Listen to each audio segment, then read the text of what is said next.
dahil po sa naniniwala kami na mayroon pong nakasulat sa ating konstitusyon ng Bill of Rights sa Article 3, Section 4 na mayroon po tayong kalayaan magpahayag at magtipon-tipon ng mapayapa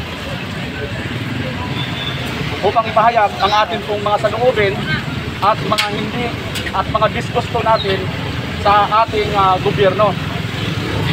Ano po yung inaasahan na solusyon sa problema po na ito?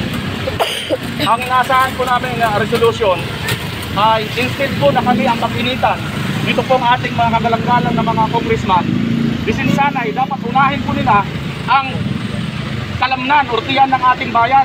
Marami po ang mga nagugutom at ito nga po ang issue na hindi po nila may paliwanag tungkol po rito sa GAA ng mga blanco na pagdating po doon sa in-enroll na nila po yung bill nito para maging GAA report na, BICAM.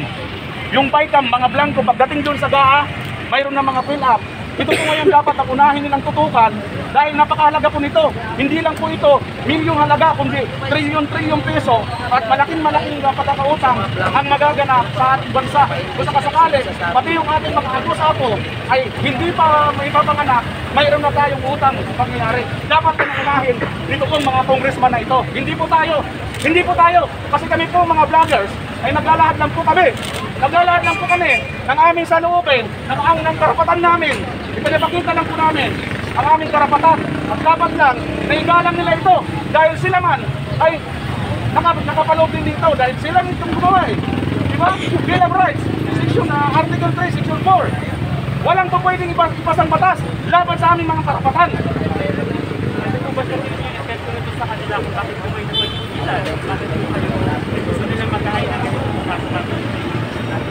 ayun, siguro baka ano nila, nahihirapan siguro sila dahil mayroong mga taong bayan na nakatingin sa kanila lagi. Ayaw siguro nila, gusto nila nakatago lang sila lagi.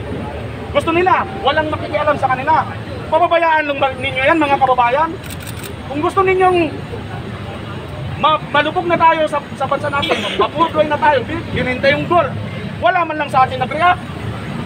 Tapos ang kahirapan, rampant. Asan na yung pinapintahan ng dito? Ito nga ngayon yung budget na ito. Ang laki-laki ng pinasang budget. Magkano lang kinikita ng Pilipinas? Magkano lang kinikita ng ating bansa? Deficit tayo. Negative tayo. Mahigit 1 trilyon. Saan natin kukunin kamay yan? Tapos ito kami ngayon ng mga maliliit na mga vloggers. Mga independent. Nagsasalita lang kami. Nang ayon sa amin paniniwala, nakasaad naman kami sa konstitusyon. Hindi kami naninira o hindi kami nagbibigay ng fake news. Yun ang aming paniniwala. Ang aking mensahe sa kanila, sana tigilan nyo kami. Dahil ang ating bansa, kung iisa lang po, wala pong mag-criticize sa inyo. Paano kung gumawa kayo ng hindi na nagandahan sa lahat? Dinubog tayo puro parehas. Mahalin ninyo kaming mga nag-criticize sapagkat tayo dyan, mas lalo kayong magiging mabuti ang inyong gawa. Kung sakasakali man, kayo ay nagsasabi ng totoo, kayo yung tama, kayo yung mabuti. O di, maninindigan yan. Kung kami naman ang mali, kung kami naman ang hindi tamang ginagawa, makikita rin yan ng taong bayan. Antayin na lang natin. Pero for now, abangan po natin mga kababayan.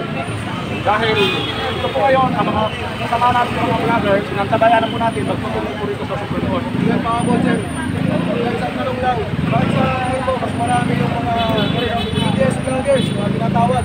Dahil sa nakita natin na 4 na po, karamihan po yung mga DBS. Ano sa palagay mo, ano ang magiging epekto ito? Ayan, isa pa rin yan. Wala rin pagkapantay-pantay dito. Biruin mo, kung titingnan mo lahat ng mga 40 vloggers na tinatawag nila, mostly karamihan dyan ang tinatawag ay mga DDS vloggers lang. Kung gusto nyo talaga naniniwala kayo ng pagkapantay-pantay, bakit hindi nyo patawag lahat ng vloggers? Pati si BBM vloggers din Tama hindi? Si BBM vloggers din. Patawag din lahat. Lahat ng mga vloggers. Kung gusto nyo talaga ng pantay-pantay. Yun lang ang masasabi ko. Salamat sa inyo.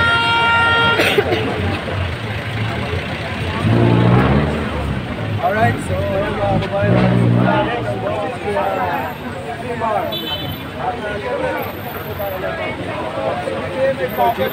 sakali nagpapay po,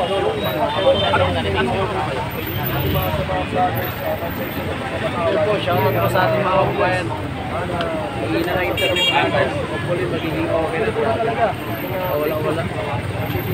shoutout po. Punta mo guys sa Ma'am Tariray.